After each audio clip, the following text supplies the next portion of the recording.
ไปฝากสางเนาะเสืองามแท้ยินดีต้อนรับทีมงานสะพานบุญเล่าไต่นี่คิเรที่สุดพี่น้องนี่แหละนี่เด้รอคนรอนี่คิเรพี่น้องเนาะนี่เตี่ยกว่ามูนี่น้อยนี่แอมข้างนอกก่อนแล้วก็พันยิงตามสร้างปืนคนสะดวกเลยบ้านนี้บ่เจ็บนี่บ่อนใดมีของกินมีบ่เจ็บบ่อนใดเฮ็ดเวียกบ่มีบ่เฮ็ดเวียกก็มีบ่เจ็บก็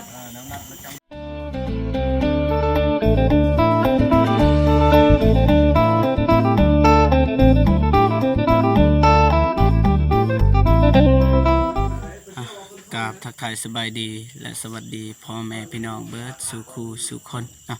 ตอนนี้เราและก็ต่างประเทศเนาะก็ยินดีต้อนรับเข้าสู่ซองเบาเจ็บคือเก่าพี่น้องเนาะวันนี้ก็มาอัปเดตบ้านน้องซาลีคือเก่าพี่น้องเนาะ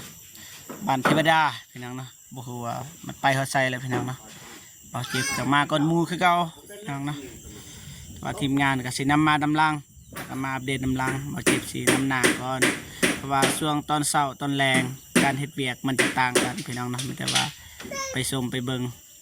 ตอนเช้าก็เบิ่งคลิปของเบาเจ็บตอนแรงก็เบิ่งแนะนำของทีมงานพี่น้องนะแต่ว่าตอนนี้เฮาสิไปทักทายน้องสลีแล้วก็มีของฝากให้สร้างน้อยนึงพี่น้องนะไปโอเคมาทักทายน้องสลีก่อนพี่น้องนะสบายดีโดยสบายดีเบาเจ็บโดยสบายดีผู้ใหญ่ใจบุญและ FC ทุกท่านหรือว่าอยู่ในลาวและไทยและต่างประเทศและคนอยู่บ้านก็ขอสวัสดีสบายดีเด้อเบิร์ดสุขูสุขคนแล้วเบิดจะบ่ได้แล้วหรือบ่ ยังเดินสารยังเนาะโดยตอนนี้กำลังเฮ็ดหยังตอนนี้สร้างเพิ่นเฮ็ดหยังติดบานโดยติดบานประตูเนาะกินข้าวกินน้ำแล้วบ่ยังนี่นี่ทางนี้นะทางนี้ก็ไก่แล้วนี่ไก่สุดยอดแล้วโอเคแต่ว่าเบาจิ๊บก็ได้ซื้อน้ำหวานแล้วก็ปลาปองให้สางนะไปเอาไปให้รถนี่แหละนี่ประมาณนี้ยังไปฝากสางเนาะเอาทองยางเลยใส่อันนี้นี่ปลาอย่างนี้ก็ได้ยาแล้วมันจะให้อายเพิ่นกินเลยนะยินให้อันนี้เอาไปแตงไปบาทนี่มาบางเทิงวันนี้พี่น้องเนาะกูแกกบอลลิงมาซอยตลอดนะบอลลิงนะเห็นมือสบายดีเด้อมาพี่น้องนะถ่ายพ่อบ้านก่อนพี่น้องไปใหญ่เติบพี่น้องนะนี่เมืองนี้เรียบร้อยพี่น้องนี่เห็นไหม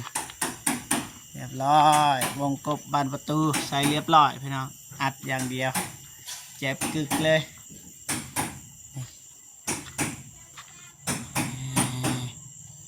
สุดยอดเลยนี่เมียขนาดต้องทำให้เปื่อนนะอย่างนี้นะจะให้น้องสลีเพิ่นเซ็ตนะอนามัย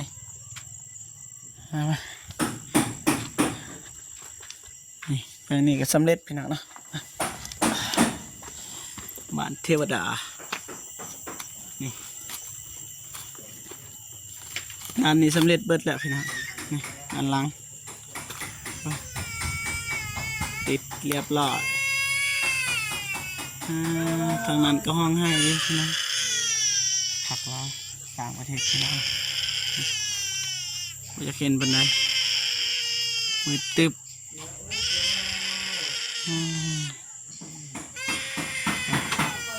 เรียบร้อยมันจะดันหน้าพี่น้อง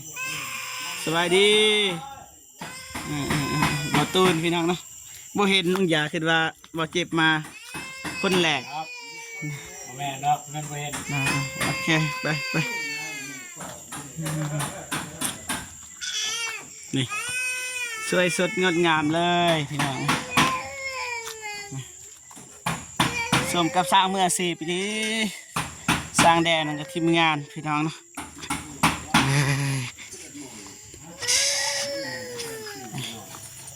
ยังเหลืออยู่พี่น้องสมมติทางด้านหน้าไอ้น้องทะเลเจ้านำนี่ไงให้อายเพิ่น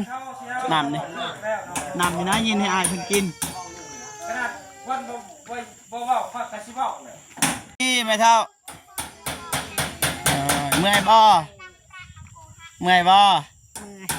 เมื่อยบ่สบายเป็นยังได้เฮือนสานงามบ่งามบ่จะได้อยู่เฮือนใหม่แล้วดีใจแห้ง เกิดการก็บ่มีแม่นแหละ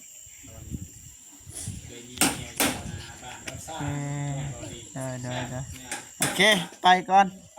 บกวนแล้วผู้เฒ่าผู้แก่พี่น้องเนาะไปขึ้นเทิงก่อนบาทนี่ดันลุมเรียบร้อยอัปเดตให้พ่อแม่พี่น้องเบิ่งเรียบร้อยบาทนี่สิขึ้นเทิงมาเนี่ยไปนอนนะสบายดีเด้อสบายดีประตูนป้าเสืองามแท้ ยินดีต้อนรับ ทีมงานสะพานบุญเล่าไต่นี่คิดแรที่สุดพี่น้องนี่แหละ นี่เด้ รอ คนรอ นี่คิดแรพี่น้องเนาะนี่เตี้ยกว่าหมูนี่น้อยๆนี่สวัสดีอ่ะกินข้าวกินน้ำหรือเปล่ายังเนาะโอเคมีอยู่เพราะว่าโบเจ็บก็ซื้อปลาป้องให้พอดี3 คน3คนละป่องยกเลย สิบ่ซื้อซีซ่ามาเนาะ โอเคสบายดีเด้อ โดยสบายดีบ่าวเจ็บ ใกล้แล้วเนาะ โดย งานก็เรียนว่างานยังนี่งานละเอียด ประตู อืมประตูไม่ยังบางคนก็เอิ้นประตูบางคนก็เอิ้นบานประตูบาน บ้านประตู บานประตู แม่นแต่บ้านเฮาบ้านนอกเฮาก็เอิ้นว่าประตู ฮอดสมงก็ได้ โดย บ่ายโมงแล้วนี่ แต่ว่าพักเบาต้นเราซื้อมาโลนึงยังบ่ทันได้สำเร็จอยู่ กำลังเฮ็ดแน้ำกินป่ะ โดย พอดีเลยสมทบกับของเราเจ็บ โอเคขอบใจเด้อบ่าวเจ็บ อ่า เด้อขอบใจ อีกแล้วโดย เป๊ปซี่โมเมน เงินเซเว่น โมเมน แฟนตาแฟนตา น้ำก็ดังเขียวๆหน่อยมัน น้ำแดง เขียวแดงอยู่จอกมันเขียวแดงร่างแดงวะ ประผักบ่เมื่อยเลย อ๋อเพิ่นยอกพาเข้ามาแล้วก็พักเลย เดินไก่แล้ว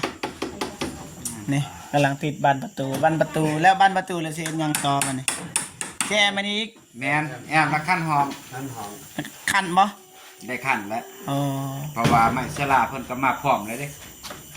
มาครบแล้ว คิดว่าคันน้ำลังก็ได้แอมทางนอกหรือว่าคันก่อน แอมข้างนอกก่อนแล้วก็ขั้นอีกตามสร้างปืนเพิ่นสะดวก ใครสั่งปืนภาษาเฮานี่เขาเอิ้นว่าต่อภาษาเฮากันปืนเลยโอ้ สิริมงคลได้ ซื้อเพิ่นจังซั่นเด้อบ่ต้องอันนั้นเด้อ ซื้อปืน แอม โหดแท้อ้ายไพ่เป็นคนแต่งให้อ้ายซื้อปืน ทางหน้าแดง ตั้งให้ หน้าสร้างแดงแม่นน่ะ เอาบ่เอาบ่เจ็บซื้อให้ เอาได้ โอ้อยู่บ่หมายถึงยัง โอ้ โอ้ขาวๆอันใด อืม สิให้น้องๆเพิ่นไปซื้อไอ้แดงเอาได้บ่ เอาหยัง นั่นแหละ ก็โอ้ยเอามาเลยแฮปปี้เอาปากอยู่ เอามาเลย เอาบ่ โดย โอเคเดี๋ยวจัดให้ จ้า ให้น้องๆเพิ่นไปซื้อ เนาะ ใจ แต่บ่ทายให้พ่อแม่พี่น้องได้เบิ่งดอก โดยมันบ่คัก มีน้ำใจก็โอเค แม่น อาจารย์ยามสินอนก็ป๊อกช่องป๊อก แม่นเพราะว่าสิซื้อไว้ยามบ่แม่นยามเฮ็ดเวียกเลยพี่น้อง เวียกเราบ่กิน บ่กินบ่ให้กินเด้อนะ โดย บ่ว่าด้วยนะครับ เจ้า ไปซื้อไว้ ไอ้มันมีนะบริษัทไก่สักทีก่อน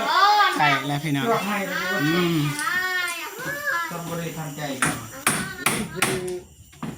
ยังบ่ไล่ดอก จะสูบแล้วมื้อนี้มันช่องเขาบ่ว่าหยัง บ่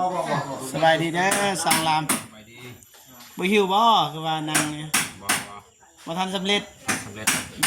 อดก่อนพี่น้องโอเคเด้อตามสบายเป็นหยังคือวันแล้วซะอาหารการกินเป็นจังได เราก็สร้างคนอยากกินสำนี้ โอ้ เคยกินบ่ายโมงแซ่บ กินนั่นก็บ่แซ่บกินใบพวก โอ้สมพอเห็นรถจอดอยู่หันคือว่ารถไฟเด้ที่จริงลักษณะเพิ่นพี่น้องไก่นี่หน่อยนึงนะก็เริ่มละ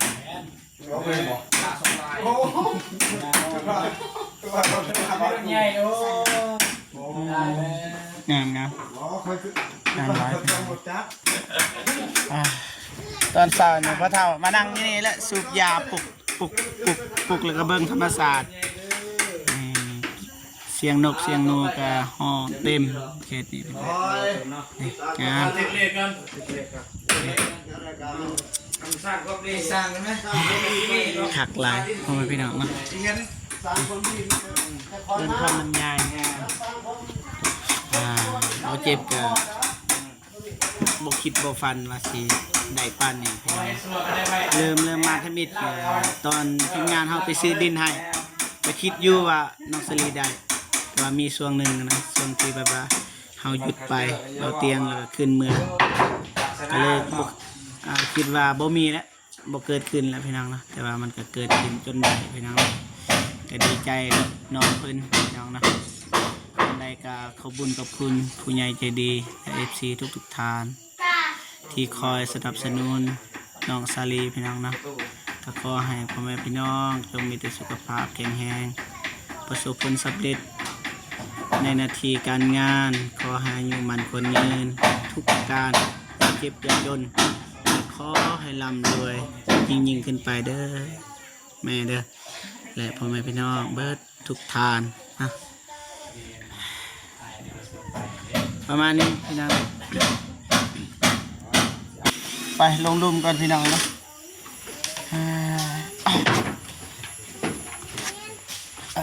ไปเบิ่งแม่ของน้องสาลีก่อนพี่น้องเพราะว่าแม่เพิ่นเฮ็ดหยังพี่น้องไปสุ่มไปเบิ่งน้ำกันพี่น้องเนาะสบายดีบ่าวเจ็บ สบายดีพ่อเฒ่า สบายดี บุญที่มีกระเชือให้ขึ้นเด้อให้โชคมานคานดีมาอนาคตต่อไปเบาเจ็บนี่ต้องซ่องแซงเบิงผู้ใดอันเจ็บใครใดพยาธิผู้ใดทุกข์ยากปากมองนู่นนี่นู่นนั่นจุดเบาเจ็บลงอย่างเดียวบุญให้มีกระเชือให้ขึ้นนอนหลับได้เงินหมื่นนอนตื่นได้เงินแสนนอนแย่งแหวนได้เงินโตกดเงินเตอเด้อเบาเจ็บเลยเอามือลงก็ได้เอามือลงได้เลยเว้าบัดนี้เดี๋ยวว่าหยังจะได้เฮือนซานเฮือนซานนี่ดีอกดีใจแล้ว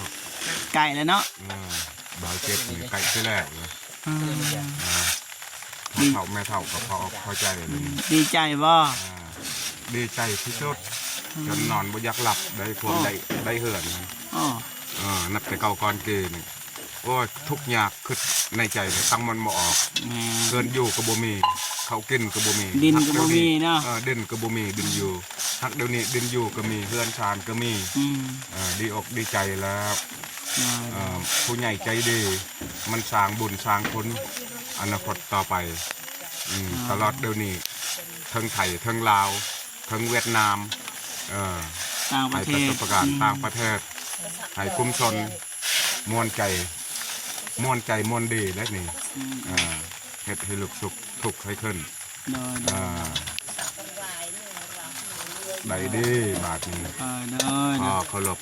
เด้อเด้อขอบใจหลาย จบ ๆนี่ หลาย พร้อมแล้วพี่น้องนะ โดย ไปลุยระวังลมเด้อน้องเด้อ ขึ้นไปกินน้ำกันเลยเด้อ โดย โอ้ลมกันนะ ทางนั้นกะแม่เพิ่น โดย บายดีเด้อแม่เฒ่า อืม ได้นะสบายดีเด้อ สบายดีเบาเจ็บสบายดี FC อยู่ในบ้านว่าในลาวในไทยและต่างประเทศขอสวัสดีสบายดีและผู้ใหญ่ใจบุญ FC เบาเจ็บเด้อติดตามเบาเจ็บเด้อ เอาเฮ็ดหยังนี่ ต้มพัก ผัก ต้ม ล แด ว ง กผัก เกียมให้แตงให้ผักเขาให้ช้างกิน ไอ้ายสร้างเพิ่นกินเนาะ โดย ได้แล้วซ้ำนี่ ไป ไปบ้านนี่ กินข้าวน ำเลยบ้านนี้บ่เจ็บนี่บ่อนใดมีของกินมีบ่เจ็บบ่อนใดเฮ็ดเวียกบ่มี วันเรียกกะมีเบาเจ็บกับมาตลอด บ่อนเฮ็ดเวียกบ่มีบ่เจ็บบ่อนใดกินข้าวมีหน้า โอ้ยแม่เอ้ย บ่เจ็บบ่ค่อยสบายพี่น้อง2 วันละก็บ่ได้กินยาถ่ายมันหายเองน้องนะมาเริ่มแล้วบ้านนี่พาเข้าก็มาต่างไว้เรียบร้อยพี่น้องมา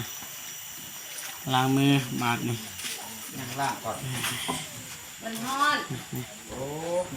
ยังสะยันสร้างกินบ่ได้ โอ้แบบนั้นเนาะ โดยมันฮ้อนได้ ปลาป่องนี่แกะจักป่องปลาป่องนะ ซองปอง ต้องป่องพอปองเดียวเอาไว้ตอนแรง เอาไว้ตอนแรงอีก โดย แบบว่าคุ้มค่าเนาะ โดย ยานอายผมกินบุอีมันนะพ่อแม่พี่น้องมาโดย เอามา มาแซ่บยามกินแล้วพี่น้องต้องกินยามเฮ็ดต้องเฮ็ดพี่น้องยามผักจังผักนี่กินแล้วก็พูด กินเอา น้ำแดงก็ยังเหลือตุกหนึงพี่น้องนะส้มเกินบ่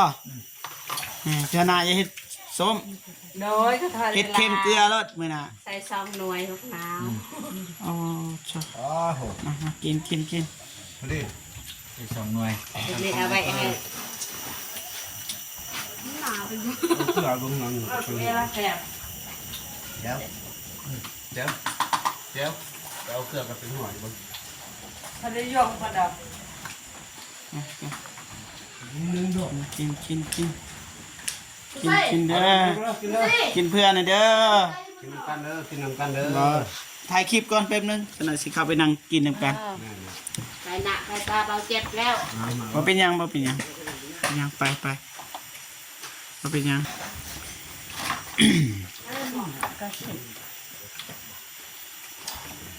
นี่ผักตำหมักแตงแจวแล้วก็ปลาป่อง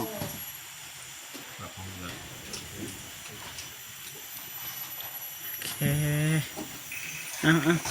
กินบานบกวนละบานนี้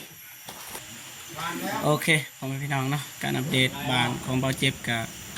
สิ้นสุดเพียงเท่านี้พี่น้องเนาะจังใดก็ขอบคุณผู้ใหญ่ใจดี FC ทุกท่าน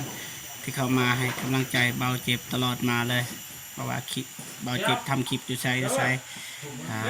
พี่น้องก็ได้เบิ่งได้ติดตามแล้วก็เมนเบาเจ็บก็อ่านเมน มา ทุกคนเลยแต่ว่าก็บ่ได้ตอบพี่น้องนะบางมือก็ตอบบางมือก็บ่ได้ตอบพี่น้องนะแฮงมื้อนี้เนี่ยบ่ได้ตอบเลยพี่น้องแต่เข้าไปอ่านแต่ไม่แต่ว่าให้กำลังใจพี่น้องนะจะได้ก็ขอขอบใจหลายๆนะโอเคพอจิบกับสิจบคลิปอยู่บนนี้เลยพอๆกันคลิปหน้าเนาะสำหรับคลิปนี้ขอกล่าวคำว่าสบายดีเด้อพ่อแม่พี่น้องนะบ๊ายบายนะ